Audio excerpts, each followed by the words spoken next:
हमने इस परमेश्वर का ज्ञान ना होने से अन्य सभी को भगवान मान लिया, एक कबीर जी को छोड़कर। और परमात्मा को परमात्मा माने बिना हम वो लाभ भगवान वाला नहीं ले सकते। जैसे बबूल के पेड़ को हमने आम जानकर बो रखा था, या किसी ने कैर बोल रखा है, किसी ने झाड़ बो रखा है, या अन्य कोई पौधा पेड़ लगा रखा है जो आम नहीं है, तो आम का लाभ नहीं प्राप्त कर सकते। हमने सभी को भगवान मान लिया, हनुमान जी को भी भगवान मान लिया, खाटू श्याम को भी भगवान मान लिया। हमने कितना कोई बाबा मर गया, उसके ऊपर कोई कब्र बना रखी है, मंदिर मंडी बना रखी है, उसको भगवान मान लिया। और अपने आप 4 ईंट कहीं लगा करके उसको माथा टेकन लाग गए। और फिर अन्य साधनाएं क्या बता रखी हैं, परमात्मा याद दिलाते हैं, आप पे लीपे, आप पे पोते, आप पे बनावे ओई, और उस पे बुढ़िया फिर पोते मांगे, देखा कल कहाँ खोई। ओई माता के व्रत ये पूजा करते हैं माई।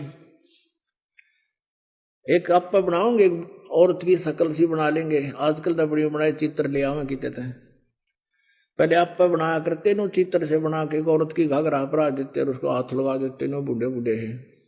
और उसके सामने फिर बुढ़िया हाथ जोड़ के नो कहे, ए हुई माता मैंने पोता जी ये मेरे घर में सुख रही है। नो कहा आप पे लिपे, आप पे पोते, उस स्थान को मड प्लास्टर से लिपया करती, और आप पे बनाई हुई वह माता भी आप पे कंस्ट्रक्ट करी, और फिर उस पर अपने बढ़ाई हुई बहनों का तो मेरी सुरक्षा करिए, उसको पोते मांगे। नो क्या कल कहां से खोई। परमात्मा कहते हैं जाटी पूजे, पीपल पूजे, और सिर तुलसा के हो, और दूध पूत में खैर राखिए, नो पूजू हो तो तेरा गजब भैया। नो क्या दंडी पूजे, पीपल पूजे, और तुलसी ने पूजे, और इसकी इनका आगे हाथ जोड़ के नो के हमारे दूध और पूत की सुरक्षा करियो, या अपनी सुरक्षा तो कर लियो, ये पीपल और ये तुलसा इन बकरा खा जा। तो परमात्मा कहे हमने ये भी भगवान मान लिया, और भगवान को भगवान मानना नहीं है, तेरा गजब भैया। अब परमेश्वर कबीर जी हमें याद दिलाते हैं।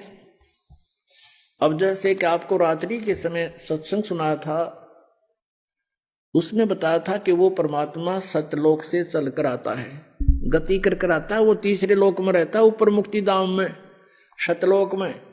एक तो ये काल का लोक है, 21 ब्रह्मांड का अक्षेत्र है, और इसको सरपुरुष भी कहते हैं, इसको ब्रह्म भी कहते हैं, जो श्री ब्रह्मा, श्री विष्णु, श्री शिव जी के पूज्य पिताजी है। और दूसरा लोक कहा जाता है सात संग ब्रह्मांड का क्षेत्र है, जो अक्षर पुरुष का है, पर ब्रह्म का है, जो गीता जी अध्याय नंबर 15 के श्लोक नंबर 16 में 2 सरपुरुष और अक्षर पुरुष 2 प्रभु बताए हैं।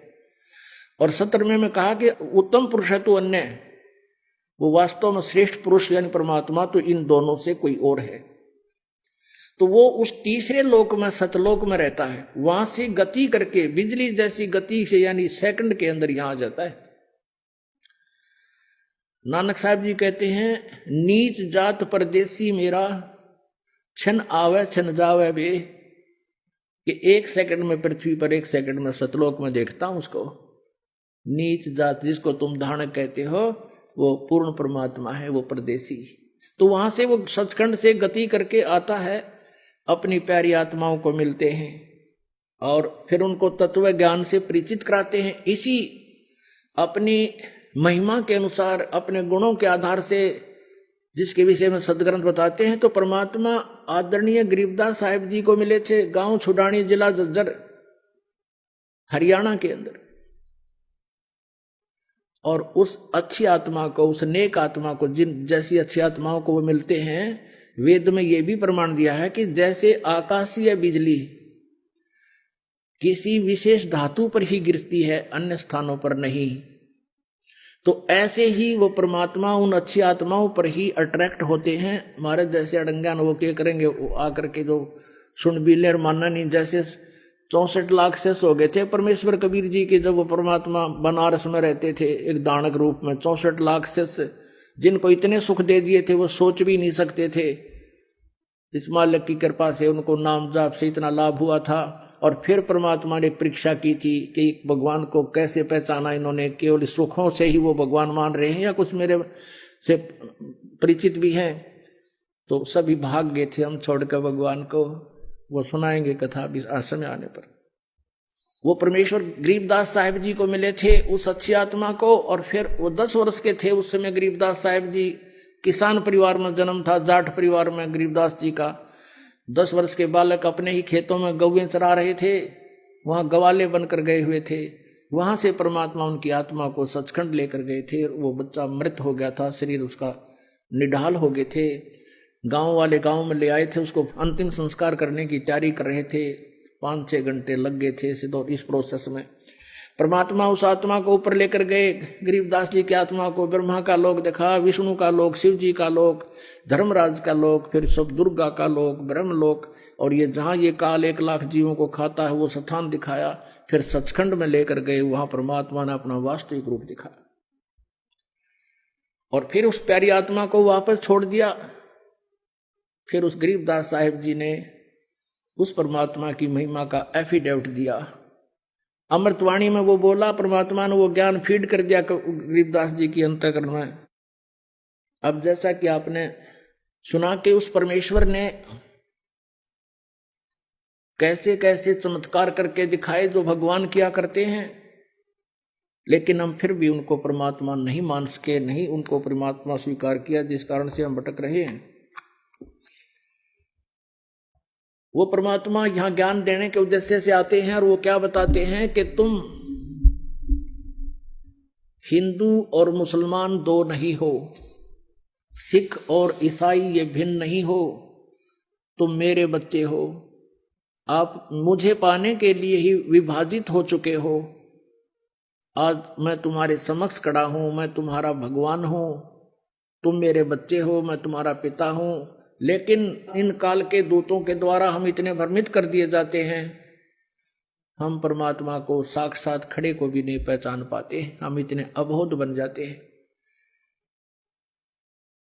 अब क्या बताते हैं भगवान कबीर परमेश्वर जी, मैं रोवत हूं सृष्टि को, ये सृष्टि रोवे मोहे।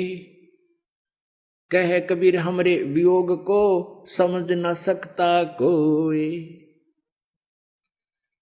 गोता मारूं स्वर्ग में, जा बैठूं पाताले। कहे कबीर ढूंढता फिरूं मैं अपने हीरे मोती लाल। तुम हीरे और मोती लाल हो उस परमात्मा के पुण्यात्माओं। आप जी को ढूंढ रहे हैं परमेश्वर। अब जैसे ये ज्ञान गंगा नामक पुस्तक आप तक पहुंचाई परमात्मा ने, और आप उसको पढ़कर आप खींचे आ रहे हो, क्योंकि ये दास जो है उस कबीर परमात्मा का एक समझो जैसे कबाड़िए होते हैं ना, कबाड़िए, और वो अपने झाड़ी पर नौकर छोड़ देते हैं कि भी ये ले जाओ चुंबक। वो क्या करते हैं, लोहे को लाकर कबाड़ी को देते हैं, कबाड़िया उनको तोल कर उसके हिसाब से उनका रेट दे देता है उनको मजदूरी। तो वो क्या करते हैं कि चुंबक भी साथ रखते हैं और उस चुंबक को धागे से बांध कर ऐसे जमीन पर लटकाते घिसड़ाते चलते हैं। जो लोहे के कण होते हैं उसको चिपक जाते हैं और वो उतार के उनको अपनी झोली में डाल लेते हैं, और जो कंकर पत्थर हैं वो पड़े रह जाते हैं। फिर उन लोहे के कणों को जो कि मिट्टी में जर रहे थे, खत्म हो रहे थे, उनका अस्तित्व नष्ट हो जाना था, वो वापस आ गए कहाँ, फिर कारीगर के पास।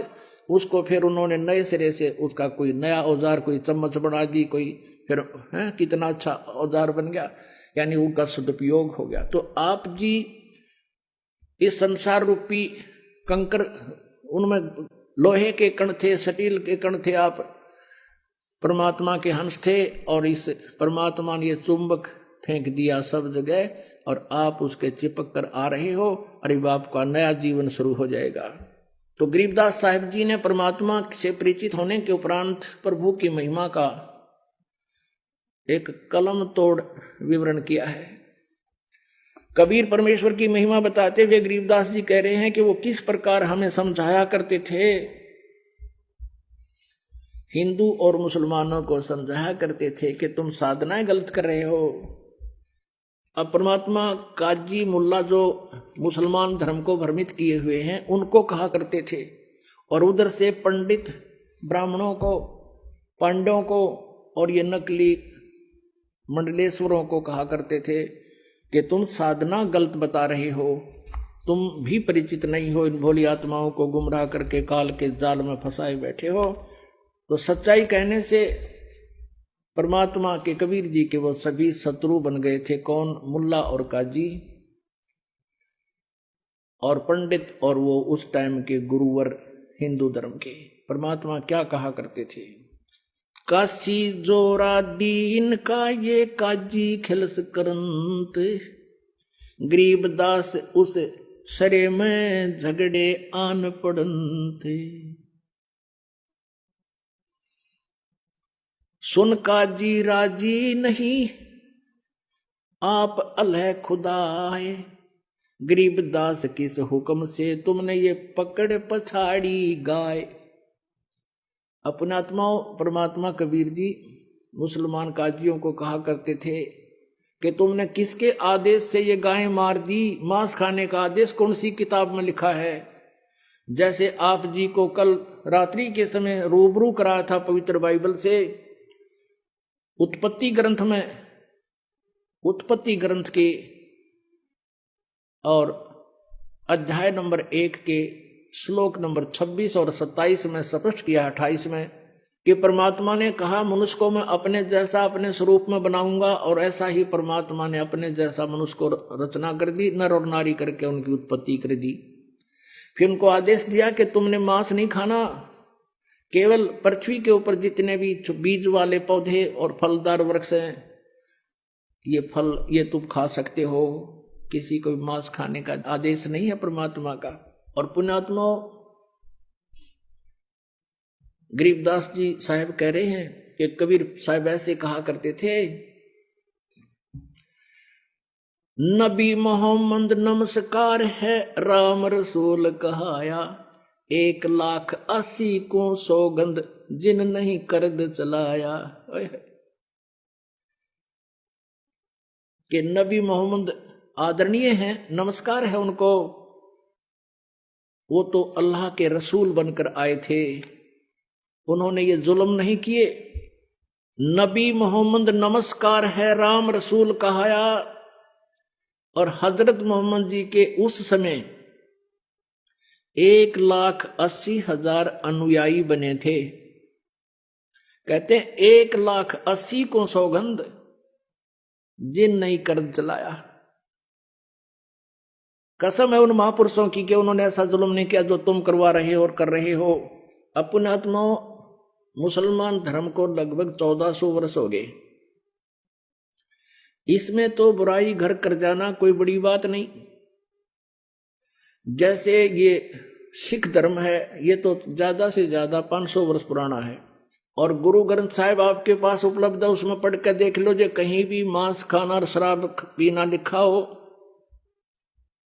और ये कमावे शख और बड्डे बकरे और पीवे दारू। अब से पहले इतनी बुराई करेगी इस पवित्र धर्म के अंदर, तो वो तो 1400 वर्ष पुराना हो गया। और यदि ये इस बुराई का अंत नहीं हुआ और 800 वर्ष के बाद सिख धर्म के आने वाले उस ग्रुप में ये कहने लग जाएंगे हमारे गुरु जी भी ऐसे खांदे पींदे सी, ये उनकी अपनी भूल है, वो महापुरुषों ने कभी छुआ तक नहीं था। तो यहां क्या बताते हैं, नबी मोहम्मद नमस्कार है राम रसूल कहाया, 1,80,000 को सौगंध जिन नहीं कर चलाया। फिर क्या बताते हैं, अरस कुरस पर अलह तकत है। होय होय, अरस कुरस पर, अरस माने आसमान के, कुरस माने अंतिम छोर पे। अरस कुरस पर अल्लाह तकत है और खालिक बिन नहीं खाली, वो पैगंबर पाक पुरुष थे साहिब के अब्दाली। क्या बताते हैं कि उस परमेश्वर का, कबीर भगवान का, अल्लाह अकबर का अरस कुरस पर अल्लाह तकत है। अधर दुलीचे पड़े गुरुवन के, यानी वो अधर माने ऊपर, दलीचा माने वो बैठन का था स्थान, उसको हम सिंहासन भी कह देते हैं, तकत भी कह देते हैं। तो कहते हैं अरस कोरस पर अल्लाह तकत है, और खालिक माने परमात्मा के बिना कण भी खाली नहीं है, यानी उसकी दृष्टि से कोई जीव बाहर नहीं है। और वो पैगंबर पाक पुरुष थे जो 1,80,000 हजरत मोहम्मद पैगंबर जी के अनुयायी हुए, और अन्य जितने भी ईसा जी, मूसा जी, जितने महापुरुष हुए, कहते वो तो पवित्र आत्माएं थी, वैसा जुल्म नहीं करते थे जैसा तुम कर और करवा रहे हो। अरस कुरस पर अल्लाह तकत है, खालिक बिन नहीं खाली, वो पैगंबर पाक पुरुष थे।